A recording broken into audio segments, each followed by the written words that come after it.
নমস্কাৰ বন্ধুসকল, আজি আমি দশম শ্ৰেণীৰ গণিতৰ এটা প্ৰশ্ন আমি আলোচনা কৰিম।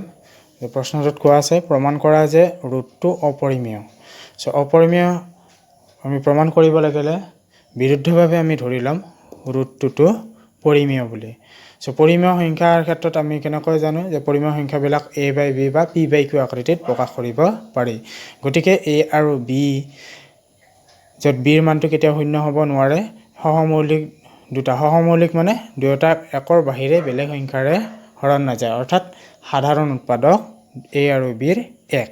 সেই দুটা আমি কেনেকৈ লিখিব পাৰিম, ৰুটটো ইকুৱেল টু p/q আকৃতিত, অৰ্থাৎ a/b আকৃতিত লিখিলোঁ। ইয়াত তোমাৰ বজ্ৰপূৰণ কৰিলে ইয়াৰ তলত 1 এটা থাকে, a1 যা 1, ৰুটটো আৰু b পূৰণ কৰিলে ৰুটটো b। এতিয়া ৰুটটোতো আমি উঠাই দিব লাগে, যাৰ কাৰণে আমি কি কৰিম, বৰ্গ কৰি আমি বৰ্গ কৰি কেনেকৈ পাম, a স্কুৱাৰ ৰুটটো b whole square. a square ৰুটটো b স্কুৱাৰ কৰিলে 2, এইফালে b স্কুৱাৰ। এইটো আমি 1 নম্বৰ কৰি দি দিলোঁ। তেতিয়া গতিকে ইয়াৰ ক্ষেত্ৰত a স্কুৱাৰ মানে 2b স্কুৱাৰ হিচাপে লিখিব পাৰোঁ। For example a equal to 2b square লিখিব পাৰোঁ। ইয়াতে 2টো তোমাৰ এৰ এটা উৎপাদক, গতিকে তাৰ পৰা আমি ক'ব পাৰিম 2এ a স্কুৱাৰক হৰণ যায়, অৰ্থাৎ বিভাজ্য হয়। a স্কুৱাৰক 2ৰে বিভাজ্য হয়। তাৰ পৰা আমি লিখিব পাৰিম a ও 2ৰে বিভাজ্য হয়।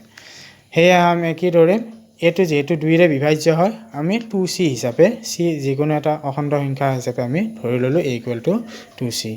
1 নম্বৰ সমীকৰণত আমি বহাই দিলে a ঠাইত 2c a স্কুৱাৰ আছে, গতিকে 2c হোল স্কুৱাৰ হ'ব।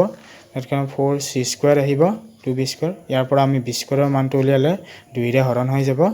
হৰণ হ'লে কি হ'ব, b square equal to 2c square. এইটো আৰু এইটো দেখাত একে ধৰণৰ হৈ গ'ল। আমি ইয়াৰ পৰা ইয়াত যেনেকৈ কৈছিলোঁ 2ৰে a স্কুৱাৰক হৰণ যায় বা a ও 2ৰে বিভাজ্য হয়, একেধৰণে এইটোক আমি ক'ব পাৰিম b স্কুৱাৰক 2ৰে বিভাজ্য হয় আৰু সেইবাবে b ও 2ৰে বিভাজ্য হয়। ইয়াৰ পৰা আমি কি পালোঁ, a আৰু bৰ এটা সাধাৰণ উৎপাদক পাইছোঁ, কাৰণ ইয়াৰ ক্ষেত্ৰতো 2ৰে বিভাজ্য হয়, ইয়াতো 2ৰে বিভাজ্য হয়। গতিকে b আৰু aৰ দুয়োটাৰে এটা সাধাৰণ উৎপাদক পোৱা গ'ল, যিটো 2। গতিকে আমি যিটো ধৰিছিলোঁ ab সহমৌলিক জোড় হিচাপে ধৰিছিলোঁ, সেইটো আমি যিটো ধৰা হৈছিলে সেইটো বিৰোধিতা কৰিছে। আমি কৰি কেনে পাইছোঁ যে ইয়াৰ সহমৌলিক নহয়, ইয়াৰ সাধাৰণ উৎপাদক এটা আছে, যিটো 2।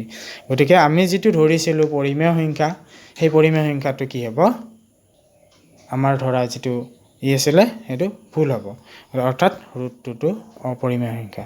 ধন্যবাদ।